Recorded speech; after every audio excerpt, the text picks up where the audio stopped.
Aplauda a Deus pela vida do meu pastor.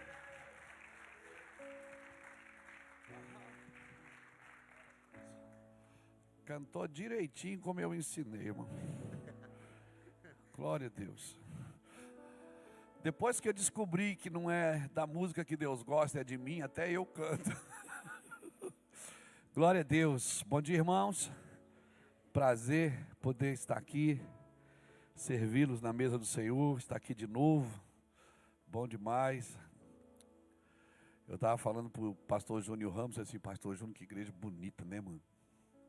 Tudo arrumadinho, tudo ajeitadinho. Deus podia fazer assim com a gente, né? Glória a Deus. Fui visitar um amigo no mês passado. E igrejona bonita. Eu falei assim, rapaz, pensei que Deus me amava. Deus ama é você. Essa igreja bonita aqui. Irmãos, que bom estar aqui. De novo, que bom estar aqui. Essa tem sido a nossa vida. E eu estou aqui com a minha esposa. Pai do Senhor, irmã.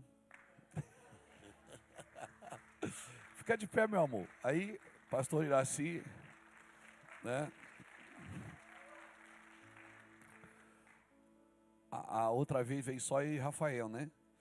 Aí eu disse, Rafael, vamos trazer as esposas, dormir, nós dois não está dando certo, irmão. Nós dois aqui abandonados, sozinhos, a unção nem vem, meu filho. Nem flui nada, né? A gente acabava o culto uma tristeza. Agora não, a gente está acabando esse culto alegre, né, irmão? Aleluia, glória a Deus. Irmãos, feliz de estar aqui de novo, rever meu amigo Judson. Deus abençoe. E pastor Cacau, sua esposa, sua família, essa equipe de pastores aqui dessa casa tão abençoada dessa região. O Judson fez o casamento da minha filha mais velha e foi muito bom, né? Minha filha foi fazer a escola do clamor lá na Batista Contagem, na escola do clamor lá com o Robortella. Ela tinha 18 anos e aí ela disse, pai, eu conheci um rapaz. Eu digo, minha filha, ele vai vir aqui para conhecer o senhor. E ele veio, estava naquela unção do riso, né? E ele só tremia e ria. Eu disse, meu Deus, a minha filha vai casar com esse cara, Jesus. Aí eu disse, eu vou falar com o pastor dele. Irmão, eu fui falar com o Júdice. Aí era pior do que o cara, mano. Aí o Júdice veio fazer o casamento deles, quando a noiva entrou, ele disse, a noiva, cara! E eu disse, Jesus, guarda minha família, eles não estão preparados para isso. Minha família, tudo ex-presbiteriano. Agora imagina, ex-presbiteriano. Estava desviado da igreja presbiteriana.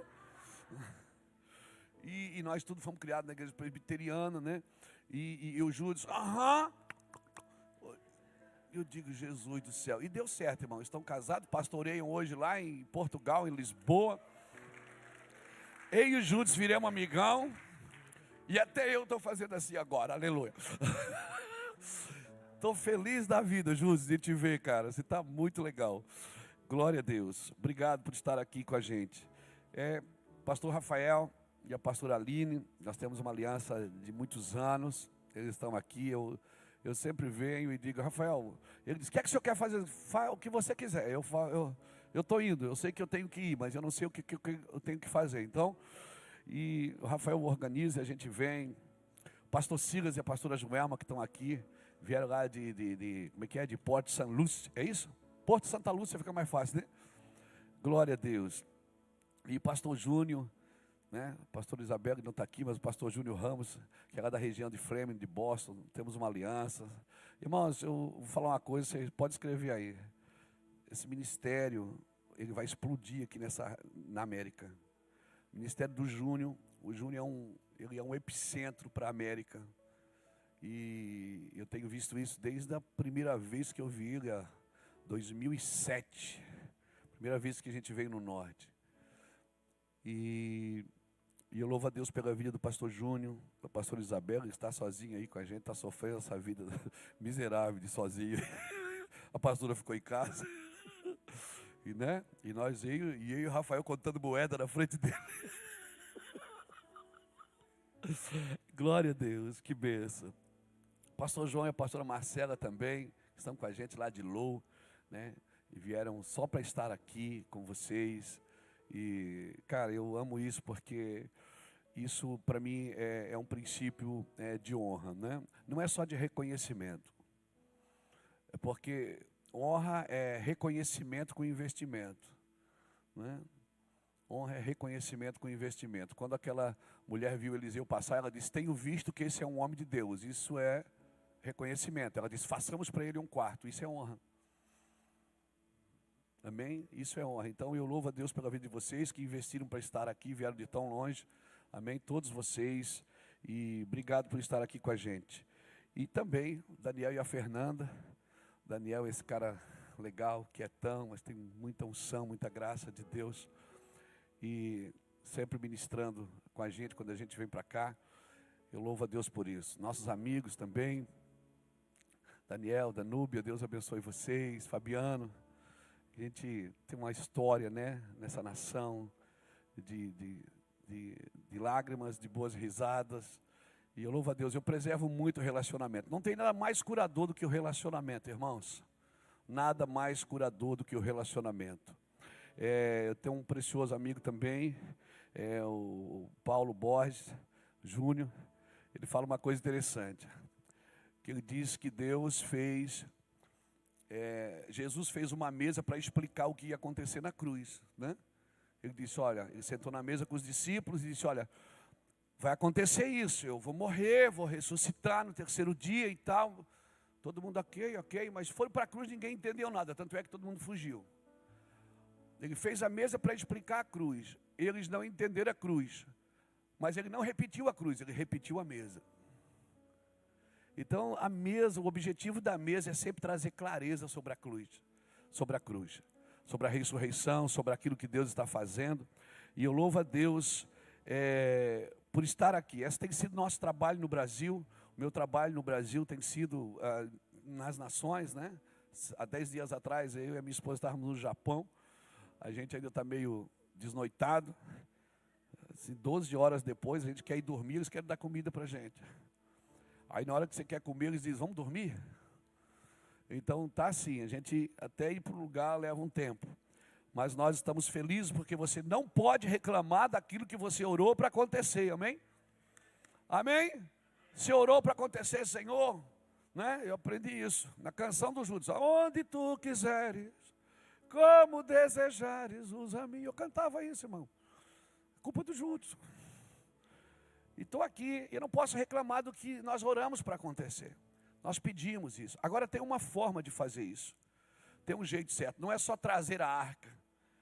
Tem um jeito certo de fazer.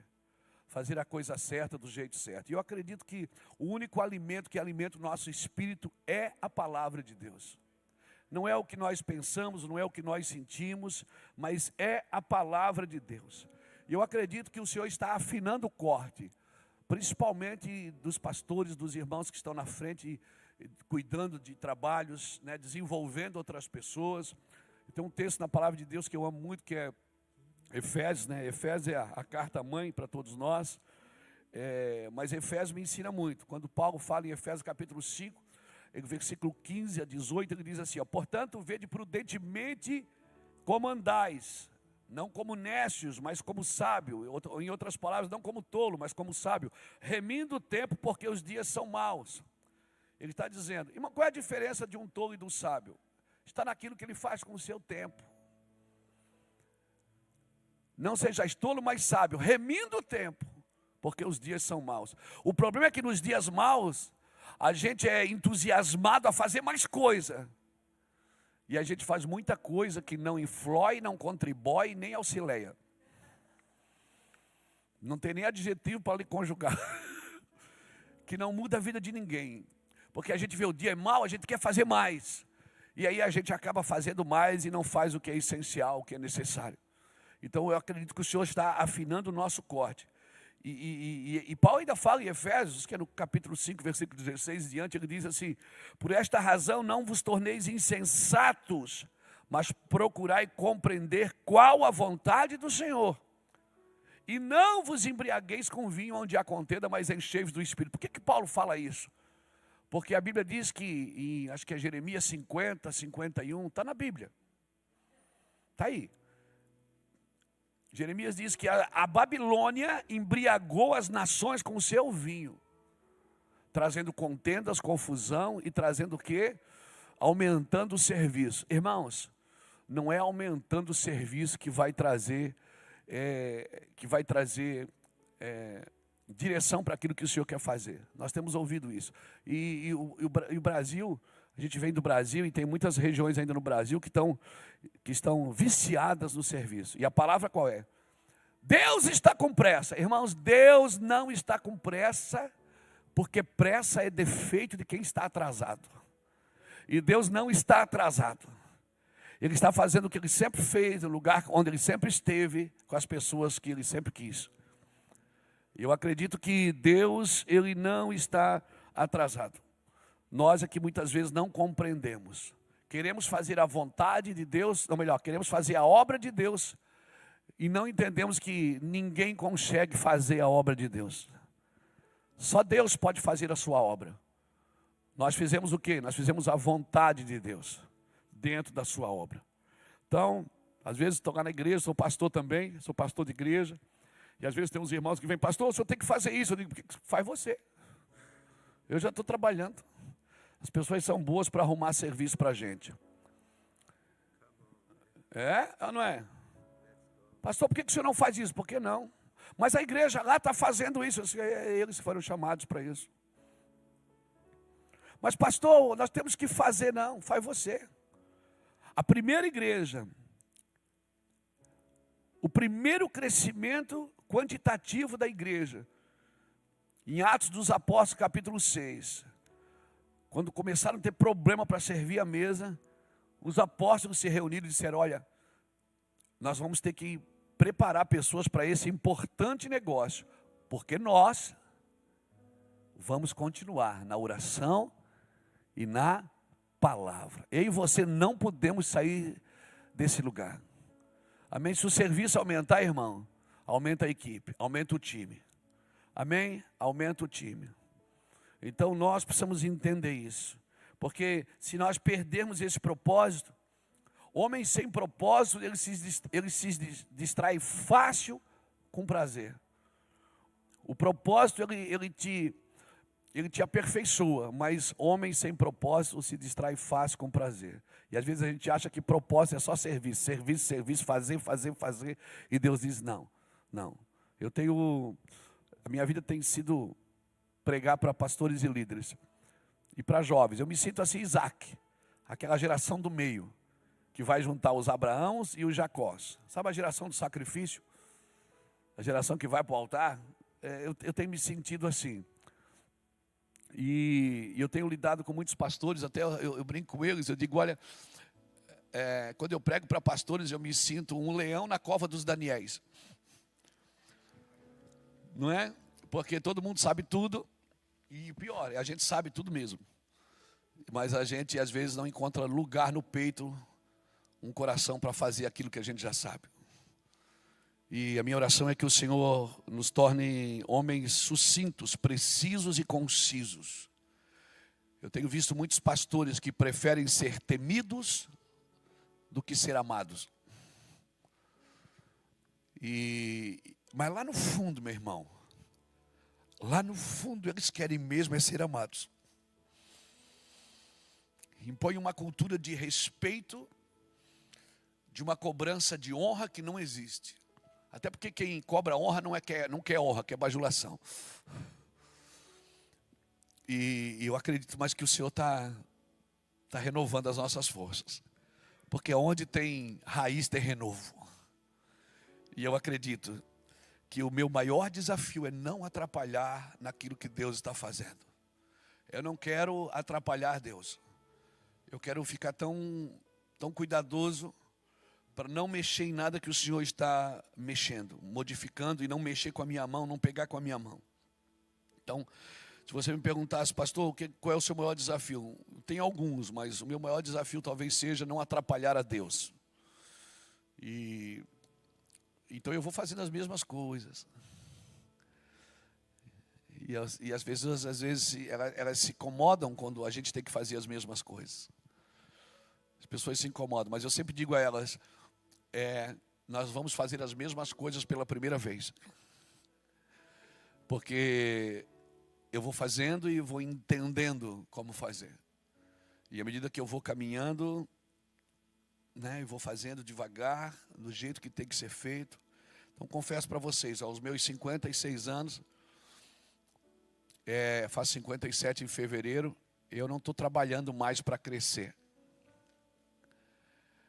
Quando comecei a buscar Deus, eu não fui buscar Deus para Deus encher minhas cadeiras. E eu não fui buscar Deus para o meu ministério crescer. Eu fui buscar Deus porque era a coisa certa a se fazer. Eu queria Jesus. As cadeiras encheram, a igreja cresceu, o ministério ficou grande, não é? Mas eu ainda estou lá no mesmo lugar, fazendo a mesma coisa, acreditando no mesmo Deus, com a mesma dependência. Esse é talvez o perigo de todos nós, é andar além da nossa medida, andar além daquilo que Deus quer. Então, queria repartir uma palavra com a gente hoje. Eu vou falar sério para você, eu não separo mais assim. As pessoas perguntam assim, pastor, o senhor prega para casal? Prego. E para jovem? Também. Para criança? Também. Mas não tenho mais uma palavra específica para todo mundo não, irmão. Eu estou pregando uma palavra para todo mundo. E para líder? Também. Eu não estou mais procurando, porque o menu agora é a moda da casa. O menu agora é a moda da casa. Amém? Então eu vou jogar algumas sementes aqui e você pega. Aqui não servir para você, você dá para o irmão do lado. Diz, ó irmão, é com você que Deus está falando aqui, não é comigo não. Amém? Louvado seja Deus. Então, eu acredito que quando Deus quer treinar os nossos ouvidos para ouvi-lo, Ele fica em silêncio. Até que a gente seja desintoxicado, né? Eu não sei se existe essa palavra no Brasil, mas se não tiver, eu criei ela agora. Assim, a gente fique desintoxicado e não existe não, não vou falar não. Para a gente perder, sabe, perder algumas vozes, para que a gente possa continuar ouvindo a voz de Deus. Eu não suportaria ver Deus fazendo em outro lugar e não na igreja, porque a igreja não entendeu. E uma igreja que não entende a sua realidade presente, e muito menos Deus presente nessa realidade, é uma igreja que ela vai se tornar preconceituosa e religiosa, por não entender a movimentação de Deus. E ela prefere continuar ferindo a rocha, enquanto ela tem que parar para ouvir o que o Senhor quer. Porque é muito mais fácil fazer o que a gente já sabe, do que entrar num novo de Deus, que vai trazer novidade de vida e insegurança. E vulnerabilidade. Talvez o lugar mais seguro para nós pastores é correr riscos com Jesus. Então essa é a minha oração. Eu tenho orado por isso. Senhor, eu queria ser mais corajoso. Eu queria acreditar em coisa que ninguém acredita, Deus. Eu queria fazer umas coisas doidas. Ô Senhor, e o Senhor disse, eu vou fazer coisas impossíveis. Sabe por quê, Luiz? Porque o impossível não tem concorrência. Coisas impossíveis não têm concorrência. Amém? Fique tranquilo. Abra comigo a sua Bíblia, querido, em Mateus capítulo 13. Glória a Jesus. Glória a Jesus. Glória a Jesus. Ei. Mateus capítulo 13. Versículo 10 em diante. Diz assim: então se aproximaram os discípulos e lhe perguntaram: por que lhes falas por parábolas? Ao que respondeu: porque a vós outros é dado a conhecer os mistérios do reino dos céus, mas aqueles não lhes é isso concedido. Pois ao que tem se lhe dará e terá em abundância. Mas ao que não tem, até o que tem lhe será tirado. Por isso lhes falo por parábolas, porque vendo, não veem, e ouvindo, não ouvem, e nem entendem, e de sorte que neles se cumpra a profecia de Isaías. Ouvireis com os ouvidos e de nenhum modo entendereis. Vereis com os olhos e de nenhum modo percebereis. Porque o coração deste povo está endurecido de mau grado. Ouviram com os ouvidos e fecharam os olhos, para não suceder que vejam com os olhos, ouçam com os ouvidos e entendam com o coração e se convertam e sejam por mim curados. Mas bem-aventurados, porém, são os vossos olhos, porque veem, e os vossos ouvidos, porque ouvem. Pois em verdade vos digo que muitos profetas e justos desejaram ver o que vedes e não viram, e ouvir o que ouvides e não ouviram. Aleluia. Amém. Quero deixar essa palavra aqui para começar, para a gente. Irmãos, eu acredito sim num avivamento. Alguém já disse isso há muitos anos atrás. Mas a espera por um avivamento coletivo não pode ser mais desculpa para mim não viver um avivamento pessoal. A espera por algo coletivo, Deus vai trazer um avivamento. Ok, eu estou trabalhando. Eu não sei quanto você, mas nós já estamos vivendo um avivamento pessoal na nossa casa. Com coisas singelas, coisas simples, com movimentos simples, acreditando em coisas simples, não é? E vendo Deus nos quebrando todo dia. E eu acredito que um vaso quebrando na mão do oleiro é um batismo de continuidade, porque é o melhor lugar para você quebrar. É Deus trabalhando na gente, nos aperfeiçoando. E a Bíblia diz que para isso servem 5 ministérios. Para o aperfeiçoamento dos santos e para o desempenho do ministério. Muitas vezes a gente usou os 5 ministérios para o desenvolvimento do ministério, mas não para o aperfeiçoamento dos santos. Então, muitas vezes a gente fala dos 5 ministérios para começar uma igreja, começar um trabalho e começar a desenvolver ministerialmente pessoas. Mas elas são desenvolvidas ministerialmente, mas não são aperfeiçoadas nos seus fundamentos. Jesus dizia em João capítulo 8, versículo 12 em diante, ele dizia assim: eu sei de onde vim e sei para onde vou, por isso meu testemunho é verdadeiro. Ou seja, ele não tinha só um propósito, ele tinha uma origem. Ele tinha uma origem, então ele acordava e dizia, vamos para o outro lado. Ou seja, ele já sabia o que era para fazer, porque antes, na noite anterior, ele tinha ido na origem. Ele sabia de onde vinha e sabia para onde estava indo. Por isso ele diz, o meu testemunho é verdadeiro. Então não é só propósito, muitas pessoas estão partindo daqui para diante. Não, mas a Bíblia diz para esquecer as coisas velhas que ficaram para trás e avançar para aquelas que estão diante de nós. Mas tem uma origem que você não pode soltar, irmão. Sabe, tem um lugar que você não pode deixar. Quando Davi pecou, Natan entrou no palácio e Natan conta uma historinha para Davi. Ele diz, Davi, tinha um cara que tinha uma ovelha. Tinha uma ovelha. Você acredita que o outro tinha bastante ovelha? E você acredita que eles pegaram a ovelha do cara que só tinha uma?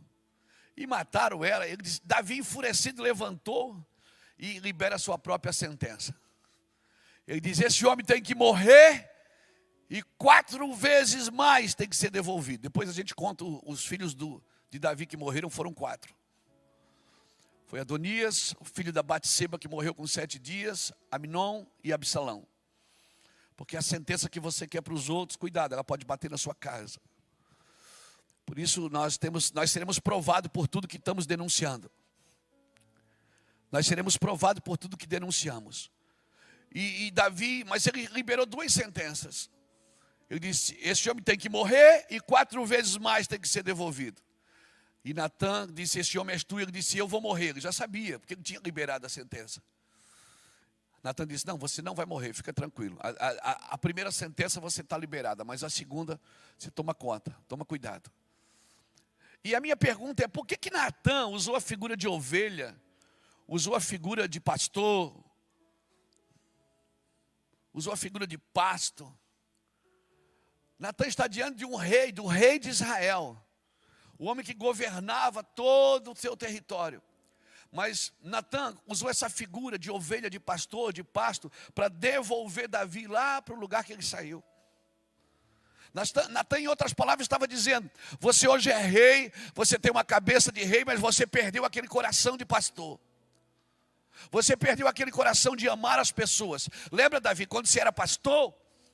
Você metia a mão na boca do leão para tirar a ovelha. Hoje, você empurra a ovelha para morrer primeiro. Hoje você empurra ela para que ela morra. Você está me entendendo, irmãos, como nós não podemos perder o coração? A nossa cabeça precisa expandir. E às vezes eu penso que o evangelho que temos vivido e pregado, ele expande a cabeça. Todo mundo está bom de negócio, bom de gestão, bom de avanço, bom de propósito, bom de processo, mas tirou o coração da mão de Deus. Irmão, a tua cabeça tem que crescer. Eu quero declarar que você vai ficar bom em tudo que você está fazendo. Porque a cabeça precisa crescer, mas nunca tire o seu coração da mão de Deus. O seu coração não pode sair daquele lugar. É isso que Davi estava falando. Natan estava dizendo: Davi, esse homem, ou seja, você perdeu a cabeça. Você tem uma cabeça de rei, de governante. Você se tornou grande, mas aquele coração lá do pasto, aquele coração lá da favela, aquele coração lá quando você tinha umas 4, 5 pessoas na mesa, você perdeu, Davi. Irmão, dias depois, Davi foi para o deserto. Zadok quis levar a arca junto, ele disse: não, a arca é do povo, deixa aí. Eu não vou me esconder atrás do ministério, não. Eu vou lá. E ele disse, e ele não pediu: Senhor, me dá uma cabeça pura. Ele disse: Senhor, me dá um coração puro. Ele foi pedir aquilo que Natan disse que ele não tinha mais. Renove em mim o espírito inabalável. Não me lance da tua presença, não retire de mim o teu espírito. Torna a dar-me a alegria da tua salvação. E me sustenta com o espírito voluntário. Então eu ensinarei os transgressores o teu caminho. Há uns meses atrás, o Senhor me disse assim: Luiz, sabe quem foi que ungiu a cabeça de Davi? Foi Samuel. Mas sabe quem ungiu o coração de Davi? Foi Urias. Davi, quando pediu um coração puro, ele estava pedindo: me dá um coração que nem aquele cara. Me dá um coração que nem o daquele cara. Que enquanto eu fazia mal pelas costas dele, ele fazia o bem na minha frente. Eu oro por pastores apaixonados, quebrantados, com compaixão e misericórdia nessa geração, irmãos. Eu oro por homens e mulheres que a cabeça cresceu, o ministério cresceu, ficaram prósperos, grandes, mas não perderam aquele coração. Alguém me disse esses dias: cara, você não tem medo da fama? Eu digo: não, eu tenho uma causa para ela. Eu tenho uma causa para a fama. Se Deus me der dinheiro, eu vou gastar tudo. Se Deus me der fama, Ele vai aparecer primeiro. Então nós precisamos entender que o nosso coração de pastor não pode perder. Não pode, irmão.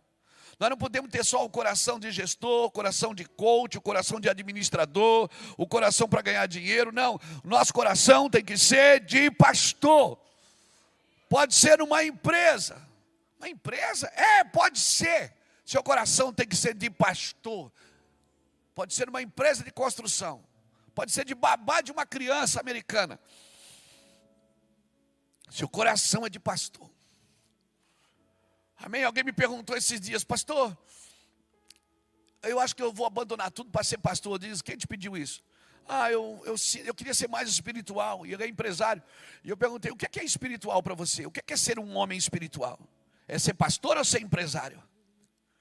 Ele disse: é ser pastor, não é? Eu digo: não, quem te deu essa empresa? Tem gente que consegue fazer as duas coisas, é pastor e é empresário, ok. Mas quem te deu essa empresa, irmão? O que torna as coisas espiritual para você é quem te entregou ela. A fonte da onde ela saiu. Então o senhor está dizendo que eu posso ser espiritual sendo empresário? Eu digo: claro. Por quê? Porque eu conheço empresários que foi Deus que deu a empresa. E também conheço pastores que não foi Deus que deu a igreja. Então eu e você precisamos entender o que é ser espiritual. Deus me entregou isso? Me entregou. Então isso vai se tornar espiritual na minha vida. Porque tudo é espiritual para aqueles que são espirituais, irmãos. Tudo é espiritual. Eu não preciso abandonar coisas materiais para me tornar espiritual. Eu preciso espiritualizar aquela matéria. E humanizar esse espírito. Você está me entendendo, querido? Então tem coisas que é só Deus que pode dar para você. Mas tem coisas que é só outra pessoa que pode dar. E por isso o relacionamento. Por isso nós precisamos. Tem coisas que só outras pessoas podem te dar. Por quê? Porque essa foi a condição que Deus criou para que nós tenhamos uma dose de humildade. Depender do outro foi a condição que Deus criou para me dar uma dose de humildade. Depender de alguém que me deu o que beber, o que comer, onde ir, como fazer. Isso é para me ter uma dose de humildade. Por isso que pais convertem coração de filhos, mas filhos também convertem coração de pais. Daqui para lá ou de lá para cá, Deus nunca perde a viagem. Aleluia! Então, por mais filhos convertidos e por mais pais convertidos, para desenvolver o meu ministério isolado, eu vou me cansar. E homens cansados negociam valores. Isaú chegou cansado do campo e vendeu o seu direito de primogenitura. Homem cansado não pensa. Descanso é tão importante que Deus trata como mandamento. Só que você não descansa mais num dia. Você descansa numa pessoa. Aprendei de mim que sou manso e humilde de coração, e assim encontrareis descanso para as vossas almas.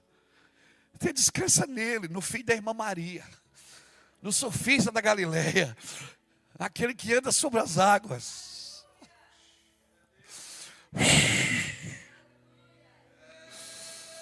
Aleluia! Aleluia! E sabe qual é o nosso problema? Que a gente vai envelhecendo e vai ficando assim, ó, chorão. A gente vai envelhecendo. Alguém me disse esses dias: pastor, você tem que cuidar, você tem 50 e poucos anos. Você tem que fazer um pezinho de meia, porque, né, você sabe. Você tem que fazer um pezinho de meia aí, para você, né, aposentadoria. Eu não estou trabalhando por uma aposentadoria, irmão. Eu estou trabalhando por uma eternidade. E se na minha velhice eu estiver mendigando, então não foi para Jesus que eu trabalhei. Porque a minha Bíblia diz que eu fui moço e estou ficando velho, estou velho, mas nunca vi um justo desamparado e nem a sua descendência mendigar o pão. Irmão, pode dar tudo, pode investir tudo, pode gastar tudo, pode entrar com tudo, que Deus não vai deixar faltar. Deus, você nunca vai vencer a Deus. Você nunca vai vencer. E assim gastamos tudo, né, amor? E não é no outlet. Nós gastamos tudo. Não bota dinheiro na nossa mão que nós gastamos. As pessoas, quando me dão alguma coisa, dizem: eu posso dar para alguém depois? Ah, eu queria que ficasse com o senhor, então fica com você.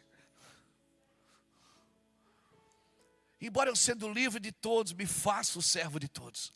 Como diz Paulo em 1 Coríntios 9, 19. Irmão, os sacerdotes, depois de 50 anos, ele mudava a forma de trabalhar, sabia? Para você aí, cinquentão. O sacerdote, depois de 50 anos, o sacerdote levítico, você vai estudar sobre eles. Depois de 50, eles faziam o quê? Eles começavam a transcrever a lei. Escreviam a lei tudo de novo. Eles só trabalhavam para transcrever a lei. E outra tarefa deles qual era? Encher os candelabros de azeite. Ele tinha sempre um azeitezinho de reserva. E a terceira tarefa? Parar os pavios, para que não apagasse o pavio que fumegasse. Sabe, eu estou nesse lugar, irmão. E não pense que o diabo que está trabalhando para você fazer a vontade dele. Não, ele está trabalhando para você fazer a sua vontade. O diabo não trabalha para você fazer a vontade dele. Ele trabalha para você fazer a sua. Porque a sua vontade não está de acordo. Foi legal, não foi, Daniel? Porque a sua vontade muitas vezes não está de acordo com a vontade de Deus. O trabalho do diabo não é multiplicar sangue, não, é multiplicar ignorância. Então, qual é a minha outra crise? A minha outra crise qual é? É por aquilo que eu já sei. Tem coisas que eu já sei, João. Só que eu procuro em mim um coração para executar e eu não acho. E eu já sei, eu não estou orando para Deus aumentar o meu serviço, eu estou orando para Deus aumentar a pureza do meu coração. Porque a promessa diz que quem vai ver a Deus não é os inteligentes, é os puros de coração. Então eu já sei o que tem que fazer. Mas por que você não faz? Porque eu ainda não tenho um coração adequado para aquilo. Eu sei que eu preciso passar mais tempo com Deus para Ele aumentar o nível do meu coração. Para quando eu entrar para fazer aquilo, eu não entro pelas minhas intenções. Levanta a mão um pouco, cara, por favor. Pega um pouco dessa unção. Dá-me um coração Igual ao teu, meu mestre. Dai-me um coração igual ao teu, coração disposto a obedecer, cumprir todo o teu querer. Dai-me um coração igual ao teu. Sabe, às vezes domingo a gente está que nem o incrível Hulk. Quem aqui é pastor de igreja? Pastorei uma igreja. Então, domingo a gente está lá, receba, receba. Aí você acorda na segunda. Às vezes eu acordo na segunda e fico pensando, Deus, como eu queria que aquele cara de ontem orasse por mim hoje. Deus, eu queria muito que aquele cara viesse aqui hoje na minha casa.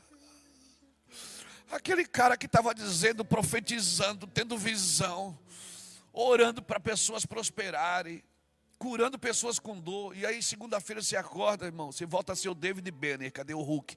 Ele foi embora. Aí dá vontade de ligar para aquele pregador de ontem e dizer, Deus, como eu queria que ele orasse por mim.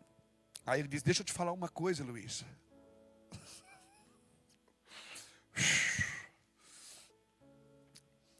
Sabe, Elias orou, veio trovão, irmão, veio fogo, veio glória, a terra tremeu, desceu raio, o monte fumegou, foi coisa terrível, irmão. Mas quando Deus vai falar com ele, a Bíblia diz que Deus não estava no fogo, Deus não estava no terremoto, porque Deus não vem para você da mesma forma que usa você para os outros. Deus nunca vem para você do mesmo jeito. Existe um Deus que passa por você para os outros. Mas existe um Deus que habita em você e Ele não vai falar no fogo. Você está lá, vem fogo, Deus diz. Isso é quando eu faço através de você. Quando eu venho para você é diferente. Eu venho para tocar a sua vida. Eu venho para tocar seu casamento, tocar seus filhos. Eu venho para você me tratar como a sua prioridade. Porque eu sou a sua prioridade. O sucesso do ministério não substitui o seu fracasso em casa. Eu venho para transformar a sua vida, para transformar o seu caráter, Luiz. Porque aquele cara lá que estava ontem ministrando, ele é bom para os outros, mas não para mim. Aquele cara lá, ele precisa crescer para entender, mas você precisa diminuir para entrar. Alguém já disse para você, quando você crescer, você vai entender o que eu estou dizendo. E Deus diz, não, se você não se tornar uma criança, você não vai entender o que eu estou dizendo. Então entenda, pastor, para quem está de fora é parábolas. Mas os discípulos perguntaram assim, pai, por que o senhor fala, por que o senhor fala com eles por parábolas? Ele diz, porque eles estão de fora. Com vocês não é assim.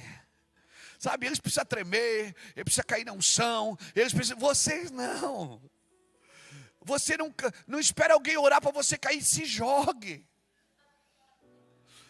Você se joga. Amém? Você não está esperando fogo, trovão. Se você entra para um quarto para buscar a Deus, com a mesma expectativa que você sobe ao púlpito, cara, você precisa entender aqui, lá no quarto você é minha criança. Você é o meu filhinho. Você é o meu amigo. Sabe, ali nós não vamos falar de ministério. Eu não quero saber quantos membros tem a sua igreja. Eu não quero saber quanto entra de oferta no seu caixa. Eu não quero saber a nova pregação. A não ser que você queira pregar para mim. Eu quero saber como você está, como está seu coração, por que você está triste. Fala comigo sobre ele. Mas você não está vendo, mas eu quero ouvir você. Esse é o problema, cara. A gente quer que Deus venha para a gente do mesmo jeito que a gente vai para os outros. E a gente diz, Senhor, por que o Senhor fala por parábolas? Cadê aquele cara de domingo? Cadê aquele pregador da conferência? Cadê aquele cara que enche ginásios, estádios, que prega para milhares de pastores todos os meses? Cadê aquele cara? Como eu queria que ele orasse por mim agora e liberasse uma palavra para mim. Não dá vontade de ligar para você às vezes, irmãos? E Deus diz, aquele cara é quando eu passo por você. Mas agora, entenda, Elias, eu não vou falar no fogo. Eu não vou falar no vento. Com você é Sicílio. É face a face.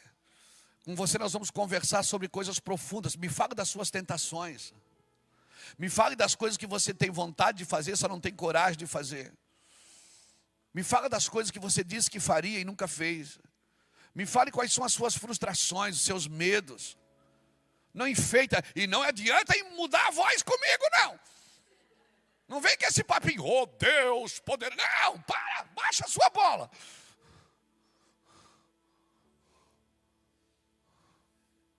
Não vem olhar para mim e dizer, receba. Não precisa mudar de voz, não, para falar comigo. Se torne alguém acessível.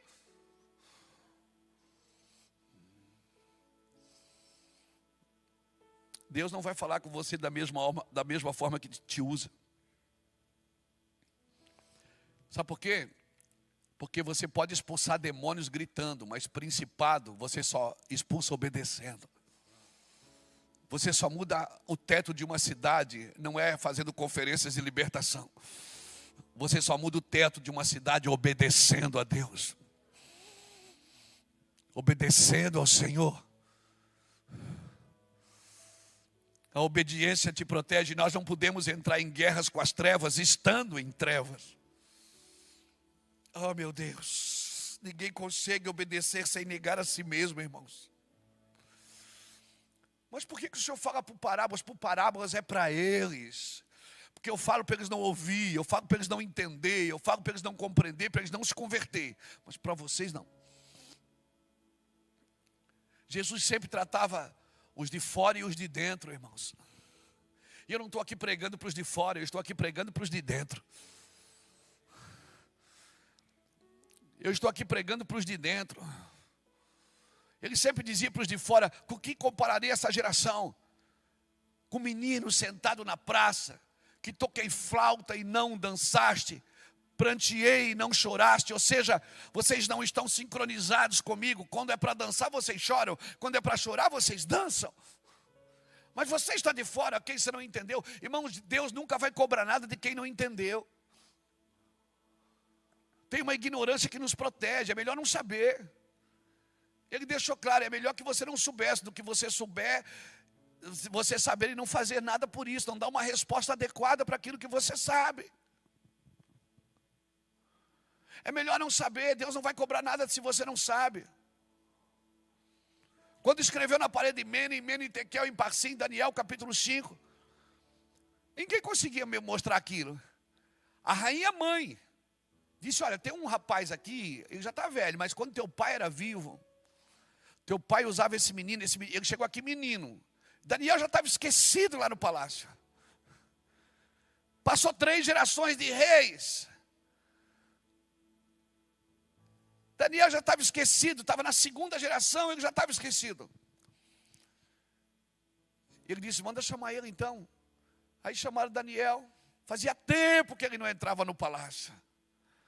Quando ele veio entrando, Belsazar levanta e diz, és tu ainda o mesmo Daniel? Ah, meu Deus. Ele disse, sim, sou eu. Ele disse, me dá o teu pix. E profetiza para mim, diz o que tem ali. Ele diz, não, dá os teus presentes para os teus. Sabe o que ele diz? Ele diz assim, ó. Ele não fala, sem primeiro contar a história. Ele diz, olha, teu pai, deixa eu te contar uma história. Teu pai, ele matava quem queria, deixava viver quem queria. Teu pai era o cara. Mas um dia ele se exaltou. Sabe o que Deus fez com ele? Botou ele a pastar com os animais. Cresceu garras e penas nele. Ele se arrependeu. E ele voltou. Ele voltou tão quebrantado que ele mandou tirar todos os utensílios da casa do Senhor e mandou adorar um único Deus aqui nessa nação. E tu sabias disso. Ele diz, tu sabias disso. Mas quando tu assumiste, tu voltaste, pegaste todos os utensílios da casa do Senhor e trouxeste de volta. Sabe o que está escrito ali? Você está lascado. Ferrou. Ele disse, ali está escrito, pesado foste na balança e achado em falta. Agora o reino vai ser tirado de ti e ter dado ao outro, aos medos persas. A Bíblia diz que aquele homem baixou a cabeça e morreu naquele mesmo dia. Olha, eu falo isso para os meus filhos. Eu tenho 5 filhos, 8 netos. Eu digo para eles assim, não espere a mesma misericórdia que Deus teve de mim e de vocês. Porque eu não tive referência. Ninguém pegou eu pela mão e me levou para a igreja. Ninguém sentou comigo para orar, para me ensinar as escrituras e a volta de Jesus. Então sabe, Deus teve que vir e Ele mesmo fazer isso. Foi poucas pessoas que fizeram isso. Agora vocês não, vocês têm uma referência. Não espere a mesma misericórdia, Salomão, que Deus teve de Davi. Não espere, Belsazar, a mesma misericórdia que Deus teve de Nabucodonosor, porque eles não tinham referência. Mas você sabia que seu pai fez. Então, as suas decisões hoje, não é só para fazer seu ministério crescer, é para deixar uma referência, irmão. Para formar um caráter de referência, para formar um modelo, um aferidor de medida. Então, sabe, você ouvir dos seus filhos dizer assim, das minhas filhas, eu quero casar com um homem que nem o senhor. Você ouvir de seu filho, você é o meu melhor amigo. Sabe, não tem preço, isso não tem preço, e é isso que importa. Isso é o padrão da continuidade. Então os que estão de fora, irmãos. Não criem expectativas nos que estão de fora. Mas o Senhor diz, mas com vocês não. Com eles eu falo para eles não entender. Você percebe que ninguém se converteu antes da cruz. Ele disse, eu prego para que eles ouvindo não ouçam, e não se convertam, e não sejam perdoados seus pecados. Ninguém se converteu antes da cruz. Depois da cruz, o primeiro culto, 3.000 almas. Por que ninguém se converteu antes da cruz? Porque ninguém pode se converter sem cruz. Ninguém se converte sem cruz. Todos fugiram. Todos fugiram, só um ficou. Só João que ficou ali na cruz, às 6 horas que Jesus ficou. Na cruz ele ficou ali olhando, das 9 da manhã às 3 da tarde, pensando, cara, que doideira, que amor é esse? Por que ele não sai dali? Eu já vi ele fazer tantas coisas. O homem que queria mandar fogo em Samaria, e Jesus olhou para ele e disse, João, de que espírito sois? O homem que pediu para a mãe, chamou a mãe, fala com ele, para eu sentar na direita, o Tiago na esquerda, a gente ser o pastor e o co-pastor. Agora ele está convertendo. Você acha que João converteu aonde, irmão? E sabe para quem Jesus mostrou o Apocalipse? Para o único que foi na cruz. Porque enquanto você não tem uma revelação da cruz, você não tem uma revelação do futuro. E porque você não tem uma revelação da cruz, você acaba botando a sua cabeça debaixo de qualquer mão, para que alguém revele o seu futuro. E esse é o juízo de Deus para uma geração que não quer cruz. Falsos profetas é o juízo de Deus para uma geração que não quer cruz. Ah, você quer um futuro sem cruz? Eu vou levantar alguém para te falar de um futuro sem cruz. Você vai ser abençoado, você vai ser próspero, você vai ser rico, você vai ser bem-sucedido, você vai isso, você vai fazer aquilo. Isso até quando não resolve dizer que Deus vai te dar outra família.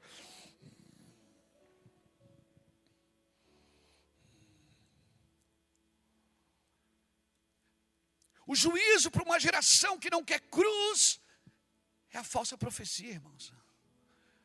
Quando as pessoas não querem mais o pão que cai do céu, e ainda chamam ele de vil, esse pão vil, nós não queremos, nós queremos carne, nós queremos carne. Ah, vocês querem carne? Eu dou. Mas vocês vão comer até sair pelo nariz. Vocês vão morrer comendo. Vocês vão se afogar com aquilo que vocês querem. Então, esses falsos ministérios, esses falsos profetas, essa falsa forma de fazer evangelho é o juízo de Deus para uma geração que não quer passar pela cruz, não quer ser crucificado com Cristo, porque existe um sentimento que os evangélicos não conhecem, que os crentes não conhecem, que os católicos não conhecem. Que sentimento é esse? É o sentimento de ser crucificado com Cristo. É o sentimento de alguém que já está morto. Amém? Se você me perguntasse, pastor, qual é a coisa mais difícil que você vê hoje no ministério? É fácil. A coisa mais difícil para mim hoje é encontrar um homem para fazer algo para Cristo que não queira nada em troca. A coisa mais difícil hoje na igreja é você achar alguém que queira fazer algo para Cristo que não queira nada em troca. E o bobão não sabe que mesmo ele não querendo nada em troca, ele vai ter todas as coisas, porque Deus não fica devendo nada para ninguém. Aleluia, você está me entendendo? Mas Deus está purificando a igreja do Senhor, irmãos. Eu acredito, você acredita nisso? Eu acredito que comece por nós os pastores, irmãos. Amém? Porque o que sustenta o império das trevas é a desobediência. E a minha pergunta é, se você queria andar do seu jeito, por que você aceitou Jesus? Se você queria andar do seu jeito, por que você entrou no ministério?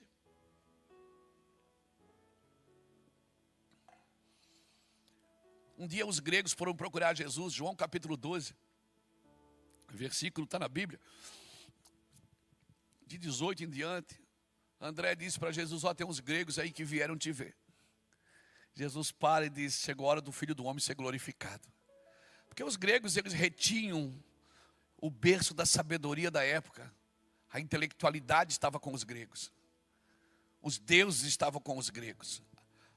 Influenciou tanto Roma, que os deuses da Grécia eram os deuses de Roma. Jesus disse, eles querem me ver? E Jesus começa a dizer assim, se o grão de trigo cair na terra e não morrer, ele fica só. Mas se ele morrer, ele dá muito fruto. O que Jesus estava dizendo? Ele estava dizendo, André, vai lá e diz para esses gregos, que se eles não morrerem, eles não vão entender o que eu estou dizendo. Porque o que eu estou dizendo só pode criar fruto numa terra que não quer outra coisa. Que a sua intenção é só essa. Irmão, a humanidade não vai melhorar. Não vai. Mas os amigos de Deus vão.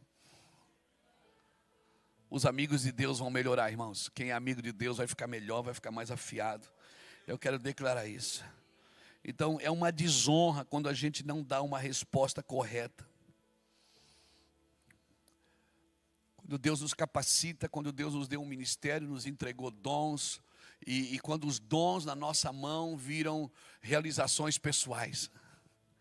Deus nos dá dom para servir o corpo, e esses dons viram realizações pessoais para nós. É a nossa realização pessoal, é o meu dom.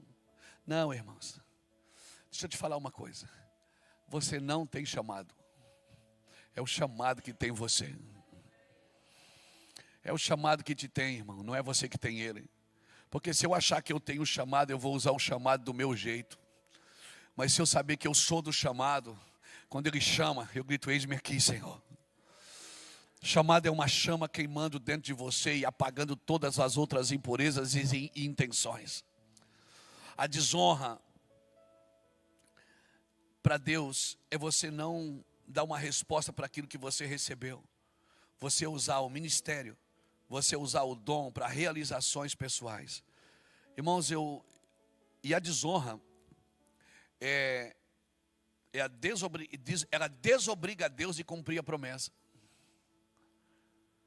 Está na Bíblia. Põe Bíblia aqui, põe ali. Dá para pôr a Bíblia aqui na tela, não? Você consegue? Duvido. Eu duvido, irmão. Você consegue mesmo. 1 Samuel 2, 27 a 34. 1 Samuel 2, 27 a 34. Olha o que o Senhor fala para Eli. Olha aqui, 1 Samuel 2, 27 a 34.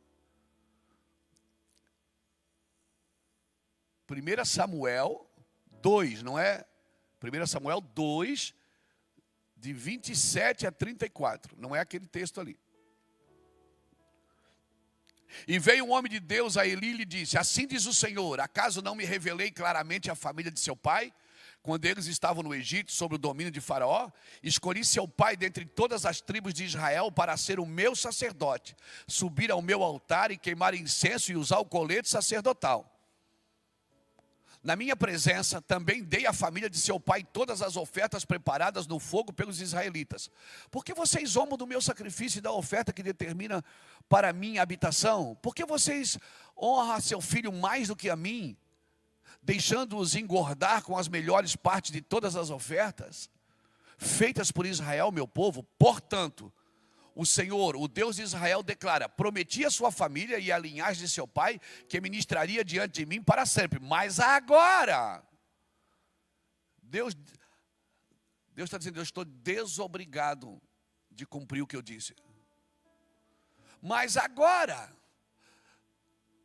o Senhor declara: longe de mim tal coisa, honrarei aqueles que me honram. Mas aqueles que me desprezam serão tratados com desprezo. É chegada a hora em que eliminarei a sua força e a força da sua família, da família de seu pai. E não haverá mais nenhum idoso na sua família. E você verá a aflição da minha habitação. Embora Israel prospere na sua família, ninguém alcançará a idade avançada. Uau! Sabe o que Deus está dizendo? Sabe o que Deus está dizendo? Eu prometi, eu ia fazer isso, eu ia fazer aquilo, eu ia te dar isso, eu ia te dar aquilo. Só que agora, porque vocês não deu uma resposta para aquilo que eu disse, adequada, eu estou desabilitado, desobrigado de cumprir o que eu disse para você. Cara, isso é muito sério, irmão. Então quem tem promessa de Deus morre. Quem tem promessa de Deus pode perdê-la no caminho. Quem tem promessa de Deus, mas eu vou ser salvo pelo fogo. Porque cada um veja como constrói. Porque ninguém pode pôr outro fundamento a não ser aquele que já tem. O fundamento quem coloca é Ele, a construção quem faz sou eu, e o fogo prova o que eu estou fazendo. Por isso avivamento é perigoso, hein, Judas? Não é, Judas? A gente sempre orou por avivamento no Brasil. E eu vi muitas coisas começarem bem e terminarem mal.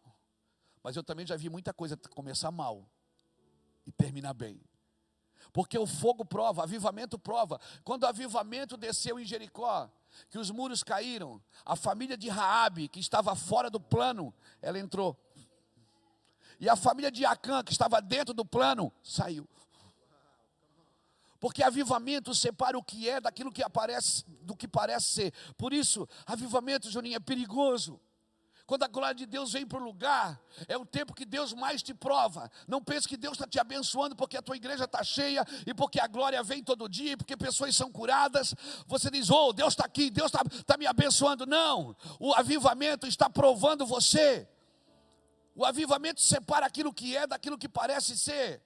Então, quando o avivamento descer sobre a América, de novo, nós vamos ver pessoas que estão dentro perderem a promessa, e pessoas que jamais você imaginou. Esse aí, e Deus está dizendo: bota ela para dentro, traz ela, mas ela é prostituta, traz para dentro, mas esse é soldado, é general, bota para fora.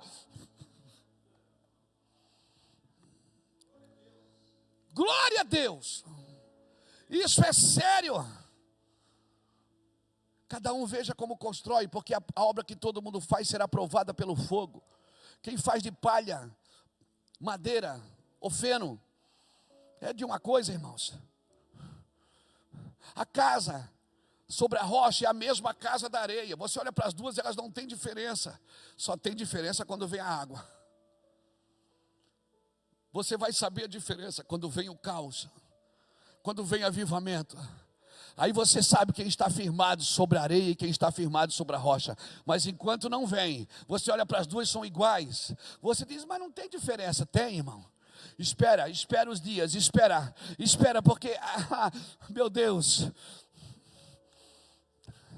a vereda de um justo é como a luz da aurora, ela vai brilhando, brilhando, brilhando, e ela vai se tornar um dia perfeito.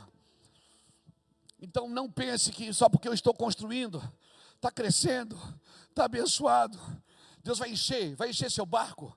Irmão, eu estou lá em Itajaí, os juntos conhecem a gente. Muitos irmãos já foram lá, o Brasil inteiro está indo lá ouvir a gente. Agora, irmão, que a gente comprou um terreno de 14 milhões de reais. Uma igreja com 3 cultos domingo, gente saindo pelo ladrão. Eu vou fazer uma live, dá 40 mil pessoas numa live. Agora que eu estou nadando de braçada. Estava vendendo cachorro quente para pagar o aluguel, irmão. Meu irmão, que é pastor Ulisses, vendia espetinho na porta da igreja. No final do culto, ele botava bacon assim para ficar cheiroso. Ficava assim em cima da grelha, depois entrava na igreja. As pessoas, que é isso? É espetinho, tem lá fora. O maior vendedor de espetinho que eu já vi, meu irmão. Agora não, irmãos. A gente envia dinheiro para a África, envia dinheiro para o Canadá, envia dinheiro para a Europa. Missionários sendo mantidos pela casa. Tem 106 pessoas em tempo integral.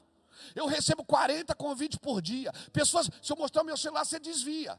Pessoas dizendo, eu vou te dar 20 mil.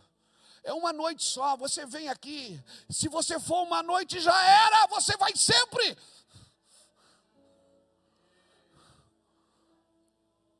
E eu fico, não. E aí eu fico, Deus, o que é isso? Ele disse, é nós. Mas Deus, eu disse, Luiz, o barco não afunda enquanto você não pesca.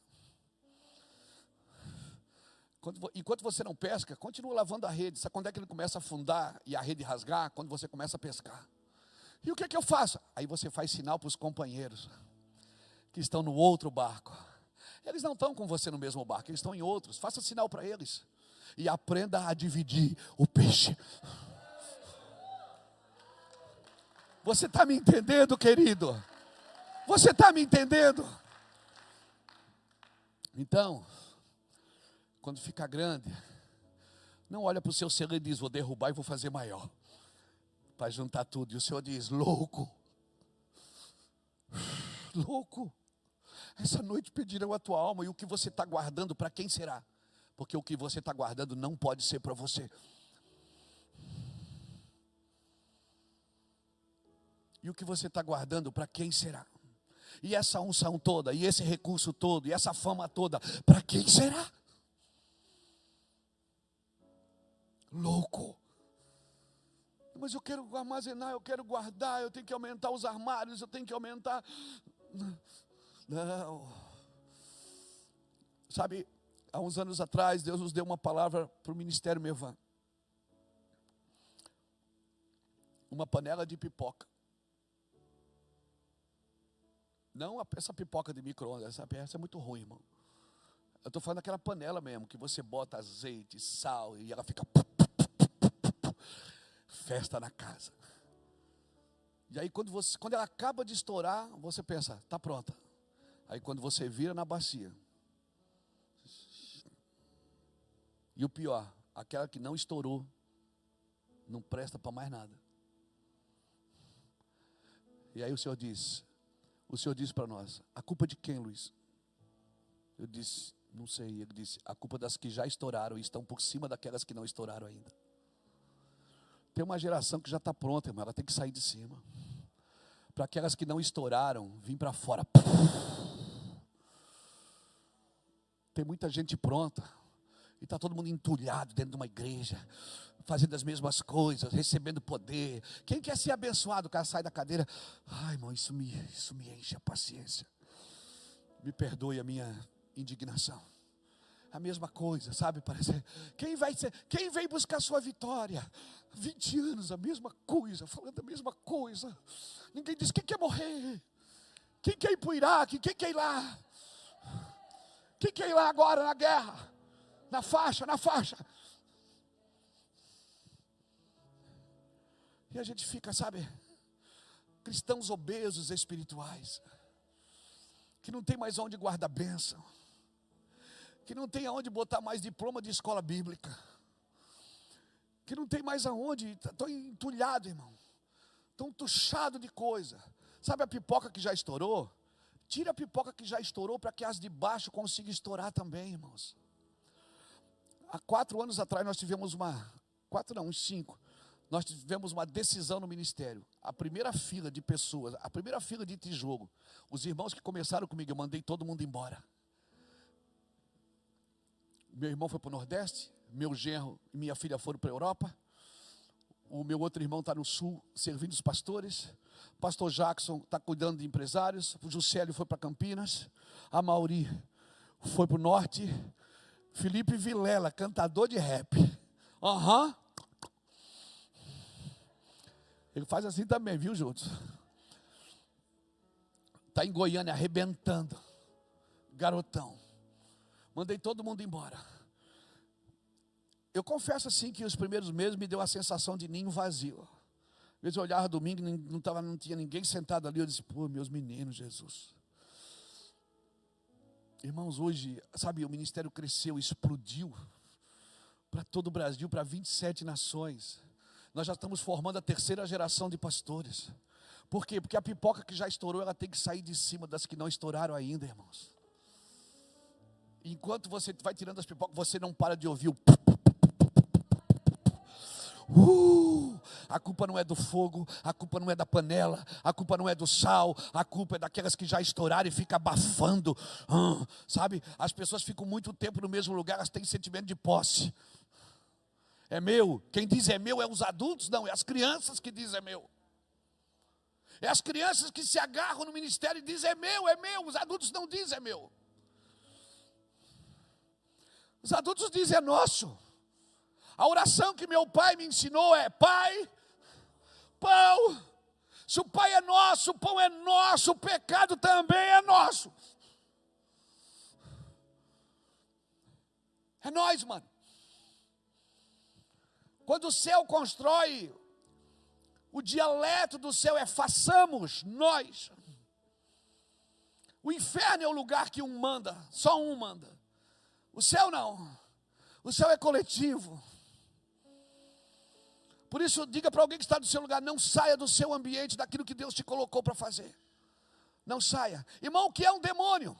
Um demônio é um anjo fora do seu lugar. O que é um demônio? É um anjo que saiu da plenitude de Deus. O que é uma mulher tola? É uma sábia que saiu do seu lugar. A sábia edifica e a tola destrói. O que é um sacerdote manipulador e controlador? É um pai que saiu do seu lugar e perdeu o seu coração. Se tornou manipulador e controlador. E para manter pessoas com ele, tem que estar prometendo coisa todo dia. Desculpa. Não desculpa não, irmão. Hora que passa. Não me desculpe não. Então Deus vai te honrar. Deus vai te honrar. Amém? Deus vai te honrar. Tá, e como é que eu faço para essa honra não virar desonra? Transfira a honra. Quando Deus te der, já devolve para alguém. Já passa para outro. Não deixa parar em você. Você é um rio, não é uma represa. Para não ficar soberbo, quando a honra vier, já passa. Já dá para outro. Bateu o dinheiro, já reparte. Ficou famoso, deixa seus filhos, leva seus filhos juntos. Cresceu, aumenta a casa, aumenta a cama, aumenta a mesa. Sabe como os reis, na época medievais, eram conhecidos? A sua generosidade era conhecida pelo tamanho da sua mesa. Não é pelo tamanho do seu trono. Era pelo tamanho da sua mesa. Eles estavam ali servindo a mesa. Aleluia, aleluia. Então diga para o irmão que está do seu lado, fica tranquilo. Diga para ele, se cair alguma espiga no chão, não volte para juntar. É necessário que caia um pouco de espiga no chão. Diga para ele, deixa um pouco de espiga cair no chão. Não volte para juntar, não volte, não volte. Você não pode começar um ministério sem pensar nas pessoas que estão junto. Sabe quando eles construíam, quando eles plantavam, sabe a parreira da ponta? Eles já sabiam que não era deles. As espigas que caíram no chão, sabe o que Boaz fez? Dizia assim, deixa cair. Ela está vindo ali, ó, deixa cair para ela juntar. Ah, meu irmão, remidores são assim. Remidores, eles não estão, é meu. Ele diz, deixa cair.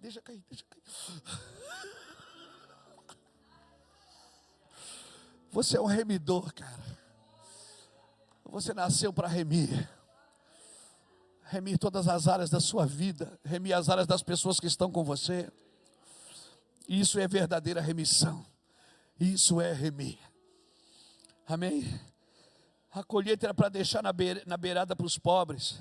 Por que tinha que deixar? De propósito. Porque era a forma da terra devolver o seu fruto na próxima colheita.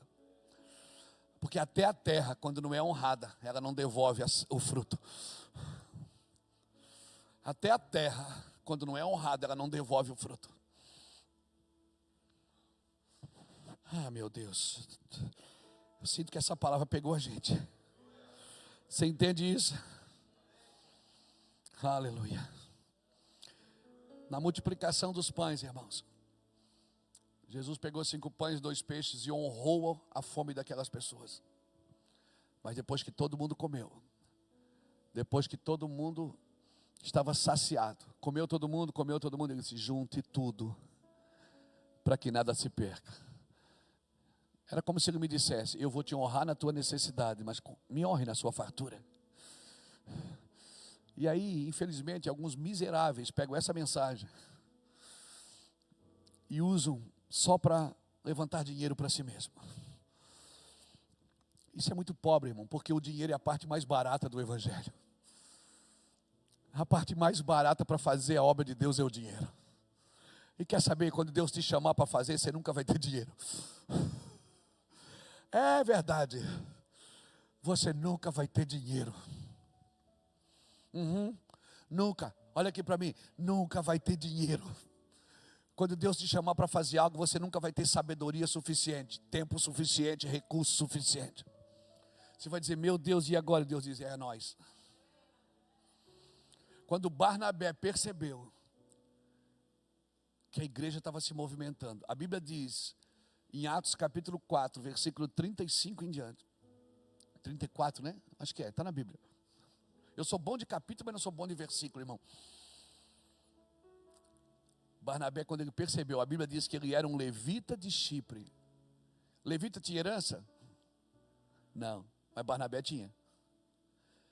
Aí ele percebeu e disse, cara, isso não é meu.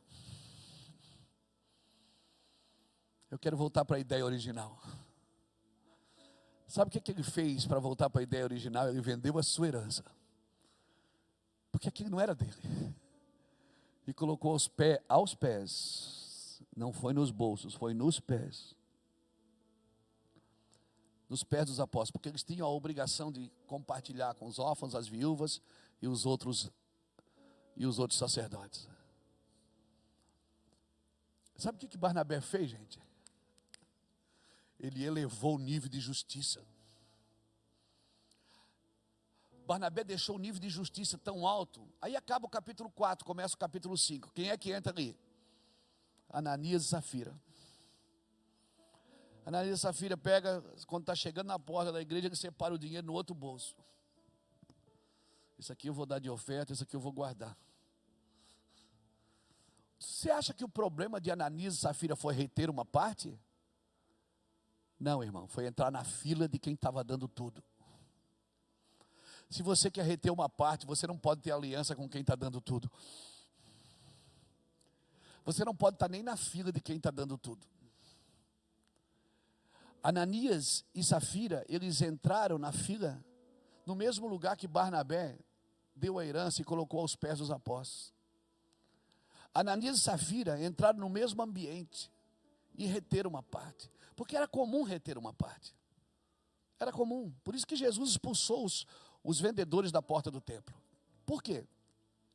Porque a lei dizia o quê? Se você morasse longe do templo, você criava um cordeiro para trazer de oferta. E se chegasse no dia de você levar o cordeiro, a viagem fosse longa, a Bíblia diz o quê? Você vendia o cordeiro e trazia o recurso.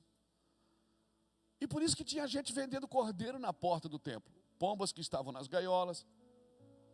Porque era comum a venda. O que não era comum era a barganha. Porque o cara criou um cordeiro aqui de 100 dólares. Aí chegava na porta do templo e ele dizia assim: tu não faz aquele por 50? Pegava aquele de 50, guardava 50 e dava o de 50. Mas ele tinha criado um de 100. O problema não é você reter uma parte. Porque Pedro disse: é seu, por que você faz isso? Só que quando vem um avivamento, o que te trouxe até ali não pode mais continuar. Quando um avivamento desce numa geração, irmãos, o que te trouxe até aqui não é mais suficiente para te levar até onde Deus deseja. Então muita movimentação vai mudar na igreja do Senhor Jesus. E eu não falo na igreja brasileira não, eu falo na igreja do Senhor Jesus. O que nos trouxe até aqui não é mais suficiente. Então até ali podia barganhar. Jesus expulsou os mercadores do templo. Quando Jesus expulsou os mercadores do templo, ele disse: vocês são os ladrões. Vocês são covis e ladrões. Quando Jesus expulsou os mercadores do templo, ele estava dizendo o quê? Não pode mais. Acabou, é um novo tempo. Ananias e Safira, na igreja de Jesus, na igreja primitiva, quiseram reter uma parte e se perderam. Então, querido, não ande fora do seu lugar. Não ande fora do seu ambiente, não ande fora do seu lugar. Quero deixar essa palavra no seu espírito. Os que estão de fora é uma coisa, os que estão de dentro é outra coisa. Quem está dentro, a palavra é outra, meu irmão.